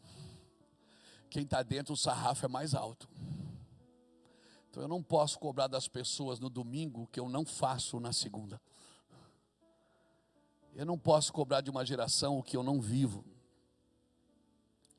Lembra daquelas duas mulheres que levaram uma criança diante de Salomão? Lembra? 1 Reis capítulo 3, 16 a 28. Lembra disso? A Bíblia diz que eram duas prostitutas. E a Bíblia diz que elas chegaram com uma criança. E uma disse: olha, nós moramos juntas, nós tivemos filhos na mesma época. Eu levantei de madrugada para amamentar meu filho e ele estava morto. Mas depois chegou de manhã, eu vi que não era meu, que era o dela. Porque ela deitou sobre o seu filho e o matou. E agora ela quer o meu. E a outra diz: não, o filho é meu, o outro filho é meu, o filho é meu. Salomão disse que me dá a espada. Pega a espada aqui. Porque a espada coloca o filho no colo certo. Ela sempre vai colocar. A espada, cada osso vai achar seu osso. Na espada, quando passa a espada, irmão, cada um vai achar o seu lugar, o seu ambiente. E a mãe verdadeira disse: não, dá o filho para ela. Eu sei que é meu, mas não importa onde ele vai congregar, mas eu sei que é meu. Eu sei que é meu menino. Pode dar para ela. Aí Salomão disse: não, entrega para ela, porque ela é a mãe verdadeira. Sabe, mãe, eu penso de uma geração que está dormindo sobre a próxima geração. A mulher representa a igreja. Eu penso numa igreja que está dormindo sobre a próxima geração e matando seus filhos. E diante do rei, ela está cobrando uma coisa que ela não fez. Eu oro por uma geração, irmãos, que ela não durma sobre a próxima geração. E não mate. Uma geração que perdeu o sentido, sabe, de fazer a coisa para Deus do jeito certo. E ela está dormindo sobre os filhos e está matando os filhos. E o pior, quando ela mata os seus filhos, ainda quer o filho dos outros. Mas aquela mãe Sabe o que Salomão viu? Salomão viu além de uma prostituta. Ele viu uma mãe com amor por um filho. Ele não olhou e viu uma prostituta, ainda que a Bíblia diz que eram 2 prostitutas. Mas ele não viu uma prostituta, porque ela era uma prostituta. Moralmente ela não tinha dignidade. Mas dentro daquela prostituta tinha uma mãe que preferia ver seu filho vivo do que não dar continuidade para a sua geração. Dá para ela, deixa ela levar. E a outra dizia, não, mata, reparte metade para cada uma. Ela disse, não, dá para ela. Nós não vivemos só para encher nossas cadeiras e para viver só para a nossa geração. Nós vivemos para dar continuidade. E talvez que para alguém se salvar vai ter que sair. Glória a Deus. Que assim seja. Amém. Eu quero orar por você e por mim. Eu quero orar para que a gente entre nesse lugar. Amém, irmãos? Fique de pé comigo, por favor. Você recebe essa palavra, meu irmão? Não compare os de dentro com os de fora. Sabe quem é que bate em mim na internet? É os de dentro. Sabe quem é que me persegue? É os de dentro. Sabe quem é que diz que eu prego drogado? É os de dentro. Sabe quem é que fala que eu sou prostituta? É os de dentro. Não é os de fora. Os de fora, irmãos, eu passo às vezes lá na minha cidade pequena. Às vezes eu passo e eles fazem o sinal da cruz. Estou num restaurante, as pessoas dizem, pastor, posso me aproximar? Eu digo, claro, vem cá. Ai, eu fico todo arrepiado.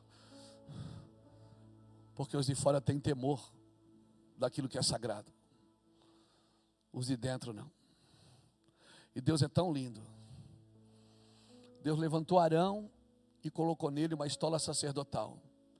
E na hora de matar Arão, ele disse para Moisés, tire a estola dele primeiro. Deus é tão maravilhoso que Deus não tocou em Arão enquanto ele estava vestido de sacerdote. Se o próprio Deus respeita a autoridade que Ele mesmo dá, e para recolher Arão, Ele diz, primeiro tira a roupa dele, tira a estola dele, tira e coloca no filho, tira. Depois que Arão ficou ali, aí Deus o recolheu. Porque o próprio Deus não é injusto nem com o diabo. O próprio Deus respeita a autoridade que Ele delegou. Quem não respeita somos nós. Nós que muitas vezes não respeitamos uns aos outros. E às vezes é só por causa de teologias diferentes. Às vezes é só porque um diz a paz do Senhor, outro diz paz e graça.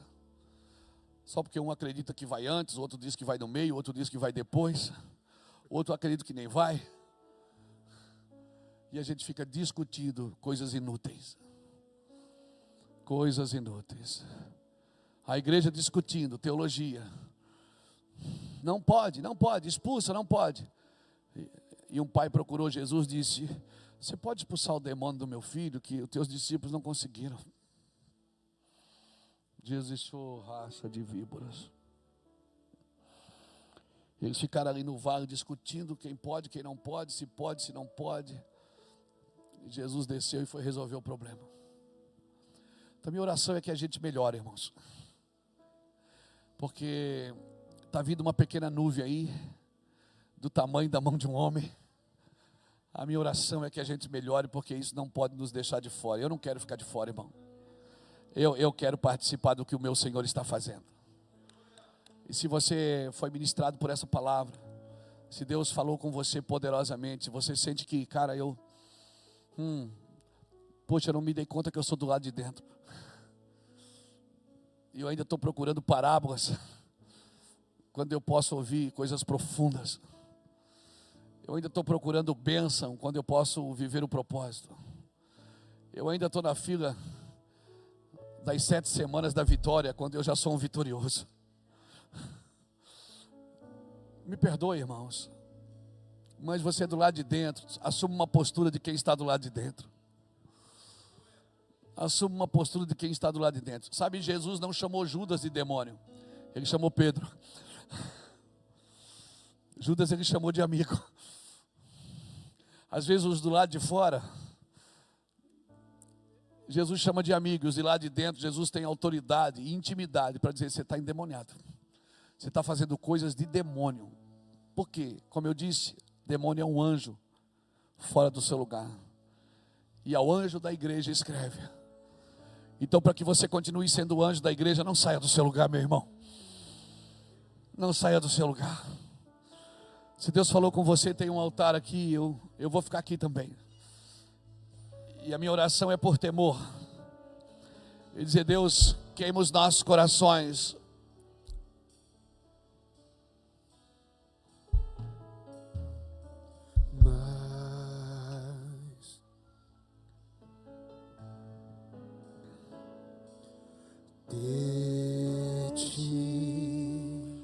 Chora calamandara la basori ala mandara la basori andara la basha.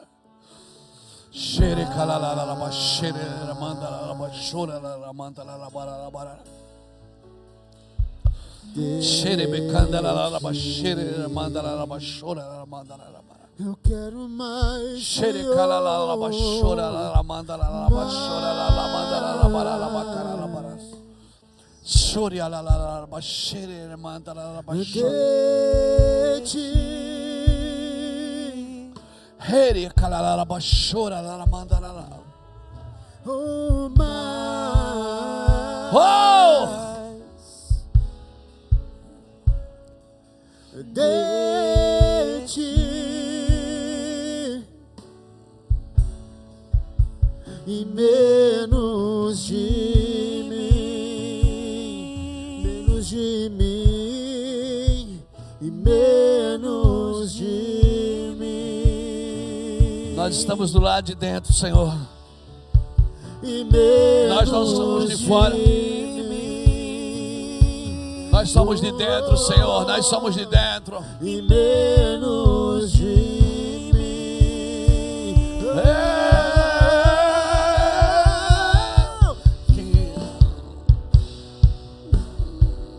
Que eu diminua, que ele apareça e eu me constranja com a sua glória. E todo o meu infinita humildade, servo de todos os irmãos, que ele cresça, eu diminua, que ele apareça, eu me constranja com a sua glória e todo o meu amor. infinita humildade, servo de todos os irmãos, mais, Sim. mais, queremos mais, Senhor. Sim, Senhor, sim, Senhor. De ti. Sim, Senhor. A igreja que nós sonhamos existe, irmãos.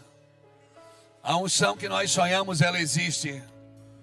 Mas Deus também espera um comportamento que Ele sempre quis para nós. Existe uma forma de fazer, um jeito de fazer. Vamos trazer a arca, mas vamos trazer no ombro. Vamos fazer com dignidade, vamos fazer com responsabilidade. Nós não vamos fazer de qualquer jeito. Nós vamos fazer juntos. Pai, obrigado pela Tua palavra, obrigado pela Tua unção. Obrigado pelo Teu favor aqui hoje, Senhor. Obrigado por esta casa. Obrigado por esses pastores e essas pastoras que o Senhor trouxe até aqui. Ninguém é maior do que o Senhor. A Tua presença nos constrange, Pai, em viver o Teu melhor. Nós queremos viver o Teu melhor, Senhor. Nós não vamos perder tempo com coisas inúteis. Nós não vamos, Senhor Deus, perder tempo com coisas inúteis. Sim, Deus, a nossa luz é para brilhar diante dos homens. Ela não pode ser escondida debaixo de uma vasilha. Por isso eu te peço, Pai, em nome do Senhor Jesus, Traz o teu fogo sobre nós, traz a tua vida sobre nós, a vida do Senhor sobre nós, a unção do Senhor sobre nós. Nós não queremos só anjo, Deus. Nós não queremos só nuances da tua presença. Nós queremos o Senhor. Venha com o teu fogo, venha com a tua glória, venha com a tua virtude, Deus. Venha com a tua presença, Pai, em nome de Jesus, em nome de Jesus, em nome de Jesus. Aleluia! Amém, irmãos? Amém? Eu quero deixar essa palavra. Assuma uma postura de quem está do lado de dentro.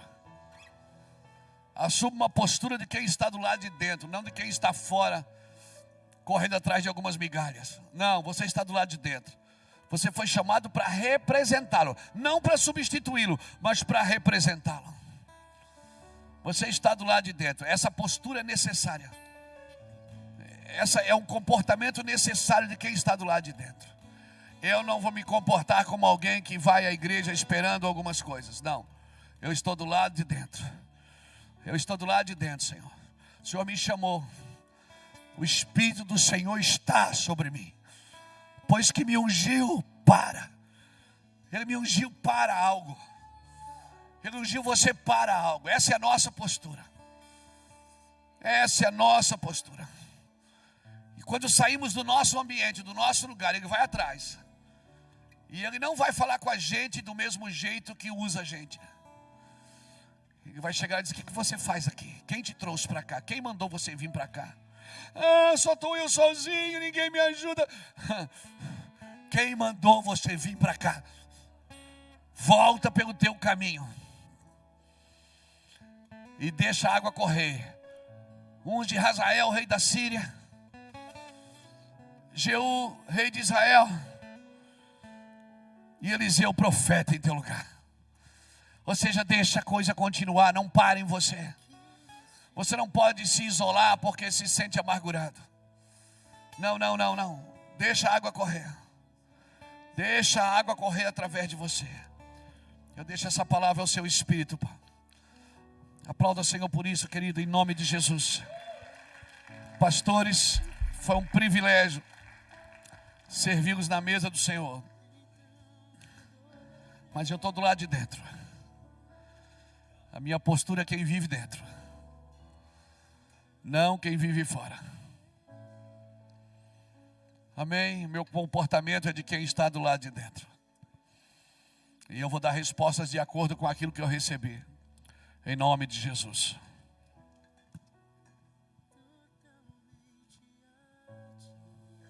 Glória a Deus, glória a Deus. Gostaria de chamar o pastor Cacau. Vem cá, Cacau.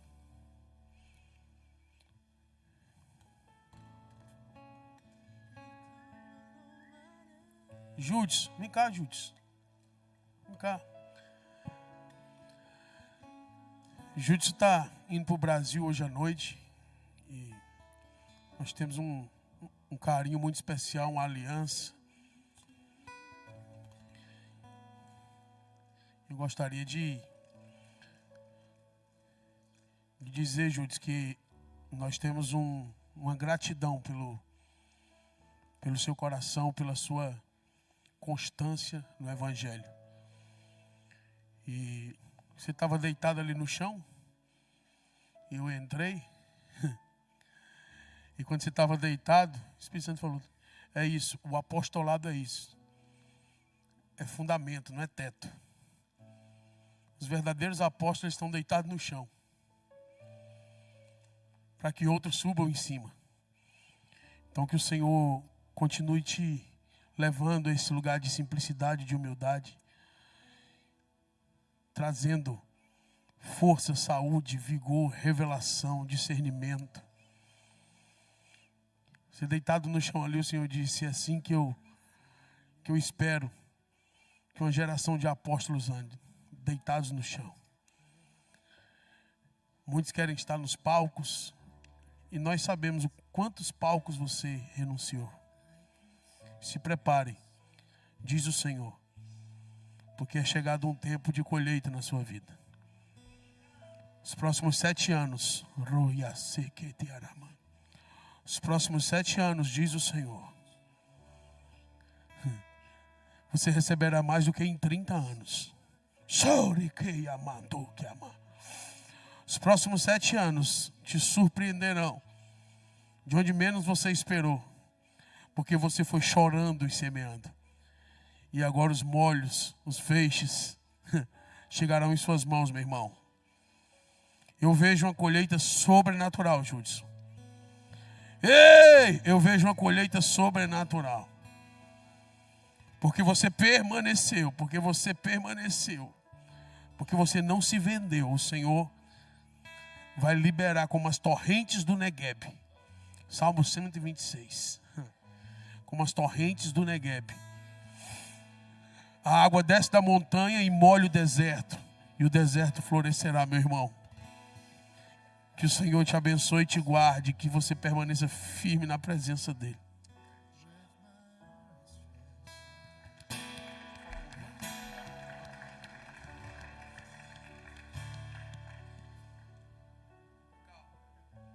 Pastores, pastor Cacau vai dar alguns avisos. Nós vamos estar aqui agora em comunhão, né, almoçando. E pastor Cacau vai dar algumas diretivas aí. Amém, queridos. Você foi abençoado aqui essa manhã, não? Foi abençoado ou não? Meu Deus, que manhã, que manhã. A gente não quer que termine, né? Vai continuando aqui. Mas alguns irmãos não conseguiram se inscrever para o almoço. Nós temos um almoço com um grupo limitado, né? Mas se você ainda desejar, né, ter almoço aqui, os pastores vão estar almoçando lá e de repente é um tempo maior para a gente gastar um tempo juntos ali, ok? Então tem um fizinho lá, mas é coisa tranquila, mas só pela oportunidade de estarmos juntos mais um tempo, amém? Eu queria honrar a vida de tantos pastores que estão aqui hoje, né? E eu não sei se seria possível eles virem aqui à frente. O pastor Júlio vai estar orando aqui para liberar a gente lá para o outro lado. Mas eu queria, se puder chamar aqui o pastor Célio, o pastor Adelar, que são os líderes aqui da UPAS, aqui do Oeste da Flórida. Eu queria aplaudir pela vida deles, por favor. Também o pastor China está aqui. Ricardo Padovan, por favor, vem aqui para frente, aqui para a galera conhecer. Tem gente que não conhece vocês, né? Onde mais aqui? Oh my God, pastor Salmão, né? Tá aqui. Por favor, vem acompanhado com as suas esposas, né, gente? Nós não somos nada sem elas, né? Por favor. Amém, pastor Álvaro. Pastor Álvaro está aqui? Está ali atrás, né? Pastor Álvaro está. Os demais pastores, por favor, aqui da região, que pudessem vir para cá, os líderes aqui, por favor. Acho que eu estou vendo mais alguém aqui. Cadê o Isaac? Cadê o Isaac? Isaac aqui, mãe, por favor, vem para cá, querido. Amém, queridos? É uma honra, viu? Uma honra demais a gente ter esse grupo de pastores. O Rafa estava dando aqui no início da fala dele, né? Que ele foi usado por Deus por um trabalho que foi feito aqui há quase 4 anos atrás. E desde então, desde aquele direcionamento que recebemos, há quase 4 anos, né? Às terças-feiras a gente tem sentado para ter um café juntos, um tempo de mesa. E nisso tem fortalecido essa unidade aqui em Fort Myers. Fort Myers que um dia foi chamada de cemitério de pastores, né? Um vale de ossos secos. Só que havia uma promessa do Senhor de algo que nós começamos a colher nesses dias aqui. Amém? Eu tenho ficado impactado, porque não é a elevação de uma denominação, mas a igreja do Senhor tem se fortalecido. E há um derramar tão tremendo do Senhor na vida, assim, nos nossos encontros. Amém? E eu queria louvar a Deus pela vida desses queridos aqui, que têm assim, sido colunas nesse novo tempo que o Senhor tem derramado, e por conta de uma promessa tremenda dele aqui. Amém? Pastor Judson, abençoe essa galera aqui, por favor. Então, olha só, lá na quadra onde nós tivemos o café, tem um almoço lá. Se você não se inscreveu lá, faz lá na hora lá, e é um tempo maior juntos para estarmos lá. Amém? Amém. Meu Pai, Jesus, muito obrigado por essa manhã. Obrigado pelo que o Senhor está fazendo com Southwest Florida, com a unidade que o Senhor tem feito, não só com esses pastores, mas com vários pastores. Pai, obrigado pela vida do Luiz Hermínio, do Rafael, Pai, das suas esposas, daquilo que o Senhor está realizando nessa nação através dos brasileiros, Senhor. Obrigado, Senhor Jesus, pela unção, pela graça do Senhor, Pai. Em nome de Jesus, Pai. Obrigado por esses homens. Meu Deus, em nome de Jesus. Amém, Senhor. Ontem, alguém estava me falando ali atrás que ontem, acho que era de noite, acho que era o China, estava falando mandando mensagem, pedindo a igreja dele para pedindo os discípulos para virem servir. Eu acho que exatamente o que o Luiz Hermino está falando está acontecendo. A maturidade está nos ensinando a trabalhar junto. A gente não está brigando mais. A igreja está saindo da Legoland, né, indo para um ambiente de maturidade. Isso é precioso demais. Tá? Obrigado, viu, Luiz? A gente te ama muito, filho. Como eu estava lembrando de quando umas canções que nasceram lá. Você lembra? Eu ia lá, juntava as placas. Eu lembro, ele falava, vamos dar oferta para o Gil. Eu falei, não, ele juntava tudo para semear na nossa vida, para honrar. Muito obrigado pelo carinho de vocês. E algumas canções que a gente nasceu lá. Eu lembro lá em Itajaí. Você lembra? Abre os céus, desça a chuva. Tá até hoje. A gente cantava desse vale sairão profetas para as nações, e deste vale sairão adoradores para as nações. Eu creio, Vale do Itajaí. Meu pai, a gente cantava, eu irei aonde tua arca me levar, aonde tua glória me atrair. Meu pai, nasceu lá, você lembra? Era top. Eu tenho que achar essas músicas, velho.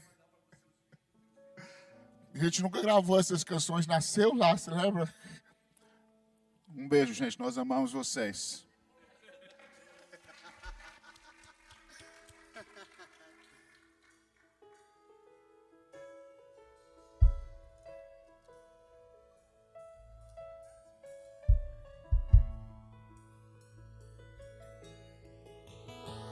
Oh, come on, my soul.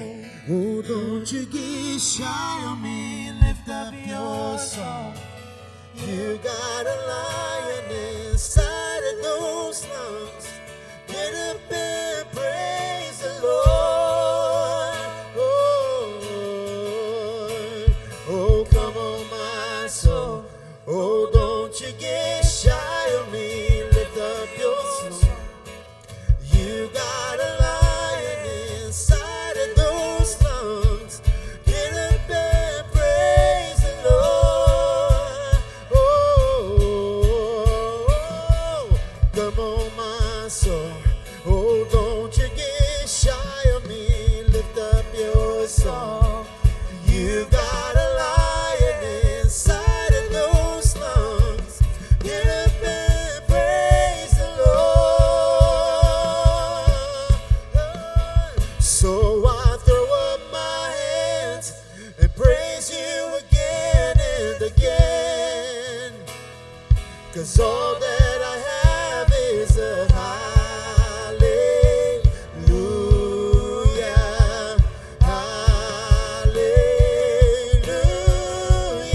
And I know it's not much, but I've nothing else fit for a king except for a heart singing hallelujah, hallelujah.